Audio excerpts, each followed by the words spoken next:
मेरा अधिकारी, मेरा शिक्षक, मेरा जो शिक्षक पदाधिकारियों के सहयोग से कर पाए।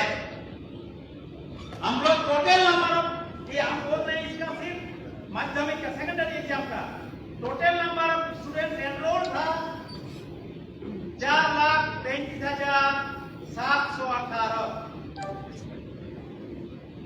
एफटीआर हुआ 4,27,294। नंबर ऑफ स्टूडेंट पास 4,07,559। आपको जान के ताज्जुब होगा, मेरा पास परसेंटेज है 95.38। मेरा हम सीबीएसई से कम नहीं है, मेरा बच्चा सीबीएसई बच्चा से भी कमजोर नहीं है। 95.38।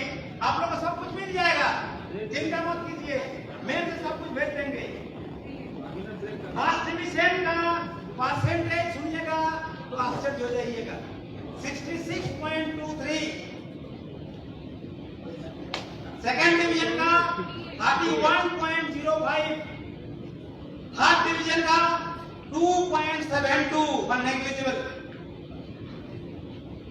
आपको अगर हम इंटर साइंस का बात करें तो इसका भी वही सेम 14 मार्च से शुरू करके 4-5 अप्रैल तक परीक्षा लिए थे।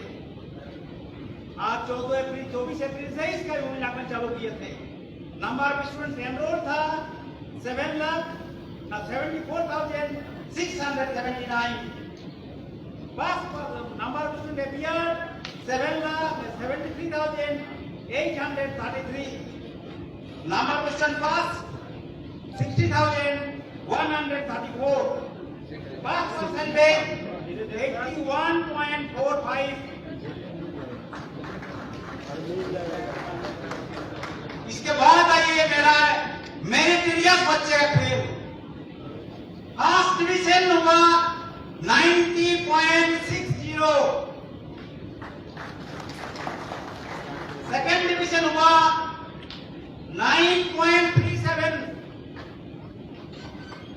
और थर्ड डिवीजन हुआ 0.02। इसका मतलब मेरा बच्चा बुद्धिमान है, मेरा बच्चा पढ़ता है, मेरा बच्चा शिक्षा ग्रहण करता है। ऐसा नहीं है सबको ऐसा नंबर दे दिया है। आपको एक तो बताया कि कहीं भी एक जगह पर दो सब्जेक्ट का मूल्यांकन नहीं हुआ है, अलग अलग डिस्ट्रिक्ट में हुआ है। इसलिए कोई बोल नहीं सकता है कि परवी हुआ। तो सब तो हो गया। हम आप लोग को सब कुछ परीक्षा फल वेबसाइट पर दिखाई पड़ेगा। आपको दे भी देंगे, हम लोग मेल से भी दे देंगे थोड़ा देर के बाद। तो मैं ज्यादा वक्त नहीं लेते हुए अपना वाणी को विराम देता हूँ और आप लोग को यहाँ पर मेरे साथ देने की आशा करता हूँ भविष्य में भी कि पत्रकार बंधु मेरा साथ देश का साथ देंगे और देश का हम लोग परिषद के लिए यहाँ आने के लिए बहुत बहुत धन्यवाद। जय हिंद, जय झारखंड। धन्यवाद सर। झारखंड के किशोर वय के 5 लाख बच्चों के स्वर्णिम परीक्षा फल का एक दृश्य आपके सामने प्रस्तुत किया जा चुका है।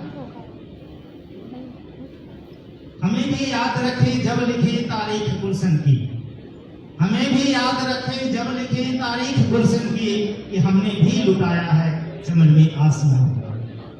यहाँ मैं बात कर रहा हूँ उस शख्सियत की जिसने 2018 से लगातार मनसा वाचा कर्मणा अहर्निश सचिव की सेवा के रूप में, सचिव के पद की सेवा के रूप में इतनी बड़ी सेना के सेनापति के रूप में जिन्होंने इस उपलब्धि को प्राप्त किया है और लगातार कोविड के पीरियड को भी साथ में ले ले तो 5वीं बार इस परीक्षा फल प्रकाशन के साक्षी बन रहे हैं। मैं निमंत्रण दे रहा हूँ श्री सचिव महोदय श्री महित कुमार सिंह सर जी को परीक्षा और परीक्षा फल एक सफरनामा पर अपने चंद शब्दों के साथ हमें अभिषेचित करने को।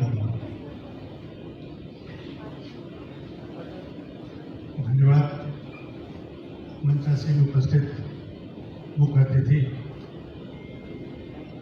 माननीय सचिव महोदय, स्कूली साक्षरता विभाग, इस परिषद के अध्यक्ष एवं उपाध्यक्ष महोदय, हमारे सहयोगी संयुक्त सचिव तथा नए बोर्ड के फॉर्मेशन में आए बोर्ड के मेंबर्स, सामने उपस्थित हमारे सहयोगी कर्मचारीगण और मीडिया वर्ग। रिजल्ट अभी जस्ट पब्लिश होगा, लेकिन 2-3 बातें आपको मैं शेयर करना चाहता हूं कि बहुत बार ये सवाल उठता है कि सर इसका रिजल्ट जैसे में नहीं निकला, इसका नहीं हुआ। तो रिजल्ट कैसे बनता है और उसमें कैसे मार्क्स होते हैं, क्या क्या चीजें होती है, आपको बताना चाहते हैं। और किन परिस्थितियों में अगर वो नहीं उपस्थित हो तो उनका रिजल्ट पेंडिंग रहता है या फेल रहता है।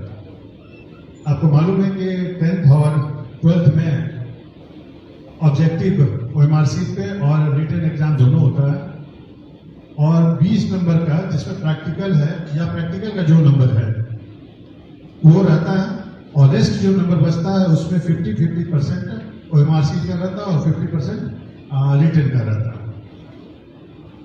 और जो सब्जेक्ट जिसमें प्रैक्टिकल नहीं है वहाँ असेसमेंट होता है। असेसमेंट स्कूल के द्वारा किया जाता है। वो भी असेसमेंट के लिए एक प्रक्रिया बनी हुई है कि असेसमेंट में क्या क्या प्रावधान होगा। जैसे उनकी उपस्थिति का प्रावधान होगा, जितने परीक्षा लिए हैं उनके मार्क्स का एक परसेंटेज निकाल के होगा। तीसरा होगा उनकी एक्टिविटीज स्कूल में जितने भी होते हैं उसमें अगर जुड़े तो उसमें उनकी मार्किंग होगी। और लास्ट है कि जितने भी तरह के प्रोग्राम होते हैं स्टेट गवर्नमेंट के या सेंट्रल गवर्नमेंट के, ऐसे प्रोग्राम में उनकी सहभागिता क्या है उस पर मार्किंग होती है। एक बात जो बराबर सुनने को मिलता है और कंफ्यूज होते हैं लोग कि मैट्रिक में प्रैक्टिकल और थ्योरी मिलाकर पास होता है, परंतु इंटर में अलग अलग पास होना पड़ता है। ये सब गुलर बना हुआ है। अगर कोई बच्चा मैट्रिक में प्रैक्टिकल में नहीं अपियर हुआ या उनकी असेसमेंट नहीं आया तो ऐसी स्थिति में भी दोनों सब्जेक्ट में अगर पास होता है तो पास हो जाएगा। लेकिन इंटर में ऐसी बातें नहीं है। इंटर में अगर प्रैक्टिकल में वो फेल हो जाता है या एब्सेंट हो जाता है तो वो फेल होगा। तो ये क्वेश्चंस जो होता है तो वो चीजों को मैं क्लियर करना चाहता था कि कहीं पर भी कंफ्यूजन नहीं हो। हम लोगों ने कोशिश किया है कि 0 गड़बड़ियां हो, इसके लिए बहुत सारी मेहनत की गई है। हर एक पॉइंट और हर एक पैरामीटर पर इसका चेक किया गया है और हमें आशा भी है कि शायद ही ऐसी कोई बातें निकले। फिर भी अगर कोई ऐसी चीजें होती है तो हम लोग इमीडिएटली उस पर एक्शन भी लेते हैं और उस पर कार्रवाई भी करते हुए उनकी चीजों को हम लोग यथासंभव शीघ्र ही निष्पादित भी करते हैं। और रिजल्ट इसी आधार पर तैयार किया गया जो रिजल्ट आपको देखने को मिलेगा। साथ ही एक और सवाल होता है कि टॉपर का लिस्ट, तो टॉपर का लिस्ट भी हम साइंस में और ये में आज ही दे रहे हैं और इसकी हम लोगों ने बारीकता से भी समीक्षा कर ली है। इसलिए आज ही हम लोग टॉपर लिस्ट भी निकालेंगे। अगर किसी भी बच्चे को अपने रिजल्ट से असंतुष्ट होते हैं तो ये स्कूटनी के लिए दे सकते हैं। वो भी ऑनलाइन सिस्टम है और उसकी डेट एक फिक्स होती है।